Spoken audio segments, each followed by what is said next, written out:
যারা নতুন করে লাভবার্ড পাখি পালন শুরু করেন তাদের এই পাখিটা নিয়ে বেশ কিছু ভুল ধারণা থাকে। যতদিনে তারা এই ভুলগুলো বুঝতে পারে ততদিনে তাদের পাখিগুলো দুর্বল হয়ে যায়, নয়তো অসুস্থ হয়ে যায়। পরবর্তী সময়ে এই পাখিগুলো দিয়ে আর ডিম বাচ্চা। এই সতর্কতাগুলো না মানলে আপনার পাখি মারা যাওয়ার এবং অসুস্থ হওয়ার সম্ভাবনা থেকে যায়। নাম্বার 1, লাভবার্ড পাখির ঠোঁট খুব ধারালো ও শক্ত হয়। ওদের ধারালো ঠোঁট দিয়ে সারাক্ষণ ওরা কামড়াতে থাকে। তাই খেয়াল রাখতে হবে পাখির খাঁচায় যেন কোনো পলিথিন বা প্লাস্টিক জাতীয় পাত্র না থাকে। কোনো কারণে প্লাস্টিক কেটে খেয়ে ফেললে অসুস্থ হয়ে মারা যেতে পারে। এজন্য লাভবার্ড পাখির খাঁচাতে কখনোই প্লাস্টিকের কোনো খাবারের পাত্র দিতে যাবেন না। আর প্লাস্টিকের হ্যাঙ্গার কিংবা খেলনাও লাভবার্ডের খাঁচাতে ভুলেও দেবেন না। তার বদলে আপনি স্টিলের খাবার পাত্র, কাঠ কিংবা স্টিলের তৈরি খেলনা এদের খাঁচায় দিতে পারেন। কলোনিতে লাভবার্ড পাখি পালন করলে এদের জন্য বেশি সংখ্যক হাড়ি বা ব্রিডিং বক্স দিয়ে রাখতে হবে, কারণ এই পাখিগুলো বাসা দখল নিয়ে প্রচুর মারামারি করে। একটা ব্রিডিং বক্স যদি এক জোড়া পাখি পছন্দ করে এবং অন্য এক জোড়া পাখিও যদি সেই ব্রিডিং বক্সটার প্রতি আসক্তি অনুভব করে, সেক্ষেত্রে ওরা মারামারিতে লিপ্ত হয়। তাই তুলনামূলক বেশি সংখ্যক যদি আপনি কলোনি আকারে পালন করেন, আপনার কাছে যদি 5 জোড়া লাভবার্ড থাকে, সেক্ষেত্রে আপনি 6-7টা বা 8টা পর্যন্ত হাড়ি অথবা ব্রিডিং বক্স দিয়ে রাখবেন। এতে করে যে যার পছন্দ মতো ব্রিডিং বক্স ও হাড়ি পছন্দ নিতে পারবে।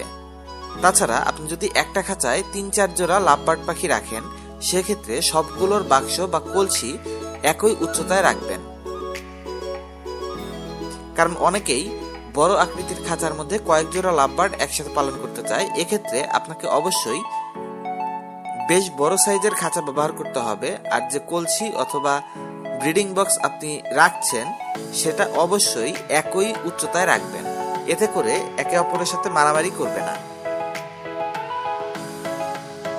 খাঁচায় লাভবার্ড পাখি পালন করতে চাইলে ওদের খাঁচার আদর্শ মাপ হলো 18 ইঞ্চি বাই 18 ইঞ্চি বাই 24 ইঞ্চি। এর থেকে ছোট খাঁচা ব্যবহার করলে পাখির নাড়াচাড়া করতে এবং উঠতে সমস্যা হয়, যার ফলাফল স্বরূপ ওদের দিয়ে ব্রিডিং করানো কঠিন হয়ে পড়ে। আবার আপনি চাইলে 24 বাই 24 সাইজের খাঁচাতেও লাভবার্ড পাখি পালতে পারেন, এটা আরো ভালো হয়।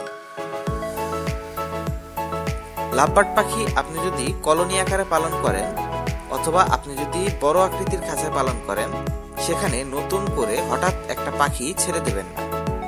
বা হঠাৎ আপনি একটা নতুন পাখি কিনেছেন, লাভবার্ড কিনেছেন, সেটা আপনি সেখানে ছেড়ে দিবেন না। আপনি যদি নতুন একটা পাখিকে পুরনো 4-5টা পাখির সাথে ছেড়ে দেন, তবে সবাই মিলে ওই পাখিটাকে মারবে।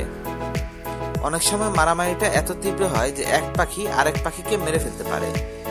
এজন্য নতুন পাখি আনলে সেটাকে কয়েকদিন কলোনির ভেতরে অন্য একটা পৃথক খাঁচার মধ্যে রাখবেন। এতে করে আপনি যখন একটা খাঁচার মধ্যে রেখে ওই পাখিটাকে পুরনো পাখিগুলোর সাথে দিচ্ছেন, তখন কিন্তু ওদের মধ্যে একটা পরিচয় হয়ে যাচ্ছে এবং এইভাবে 3-4 দিন রাখার পর তারপর আপনি ওদেরকে একসাথে ছেড়ে দেবেন। এক্ষেত্রে আর ঝামেলা নেই এবং মারামারির সম্ভাবনাও থাকবে না। আবার আপনি যদি একটা বড় খাঁচাতে কয়েক জোড়া লাভবার্ড একসাথে পালন করেন এবং সেখানে নতুন পাখি অ্যাড করতে চান, সেক্ষেত্রেও এই একই কাজটা করবেন। এক্ষেত্রে আপনার যে বড় খাঁচাটা রয়েছে, এটার পাশে একটা ছোট খাঁচাতে আপনি নতুন লাভবার্ড গুলোকে কয়েকদিন রাখবেন, তারপর এগুলোকে ছেড়ে দেবেন ওই বড় খাঁচাতে যেখানে অনেকগুলো পাখি রয়েছে। এভাবে দিলে মারামারিটা আর হবে না।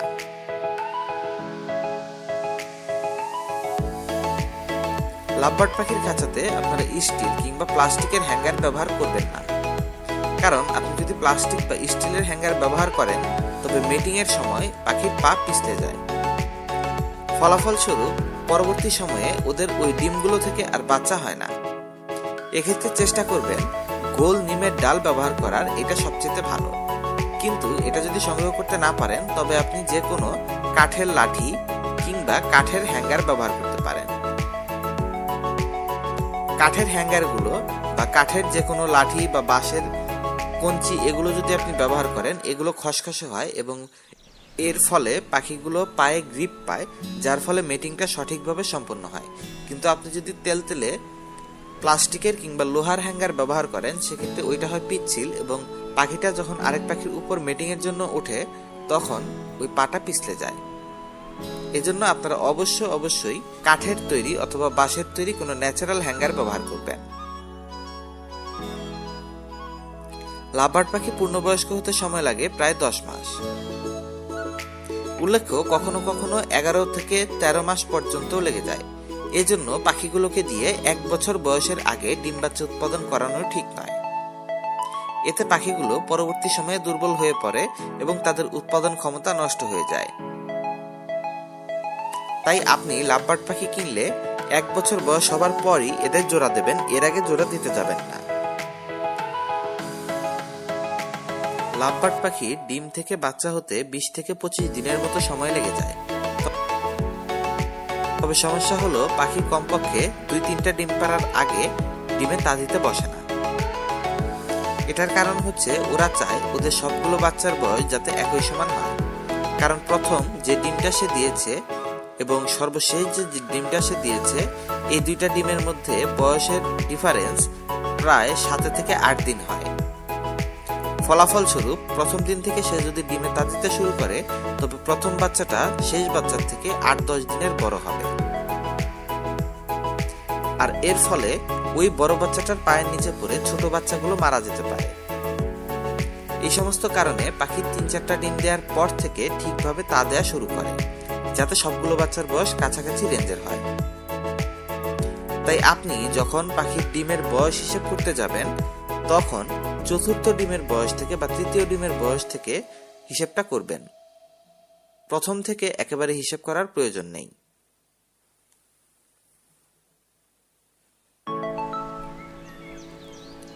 আশা করি উপরোক্ত সতর্কতাগুলো মেনে আপনি যদি লাভবার্ড পাখি পালন করেন এবং এদের খাঁচা প্রতি সপ্তাহে 1 বার করে পরিষ্কার করেন, তবে আপনার পাখিগুলো সুস্থ সবল থাকবে।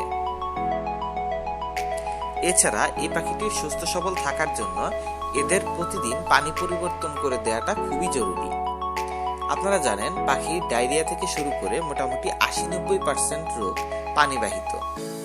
আর পানির মধ্যে তাদের মল পড়ে এই পানিগুলোকে নষ্ট করে ফেলে, যার ফলে পরবর্তীতে ওই পানিটা পাখি যখন খায়, সেটা থেকে তার বিভিন্ন রকমের রোগ বালাইয়ের সৃষ্টি হয়। এই জন্য আপনারা দিনে কমপক্ষে 1 বার করে অবশ্যই আপনার পাখির পানিটা পরিবর্তন করে দেবেন। এটা লাভবার্ড এবং অন্যান্য সব রকমের পাখির জন্যই সমানভাবে প্রযোজ্য। ভিডিওটি কেমন লাগলো অবশ্যই কমেন্ট করে বলবেন। আর এই ধরনের ভিডিও সবসময় পাওয়ার জন্য আমাদের চ্যানেলকে সাবস্ক্রাইব করবেন, কারণ আমরা বিভিন্ন পাখি পালন, এদের রোগবালাই, যত্ন পরিচর্যা নিয়ে সবসময় এরকম ভিডিও আপলোড করতে থাকি। ধন্যবাদ পুরো ভিডিওটিতে সাথে থাকার জন্য।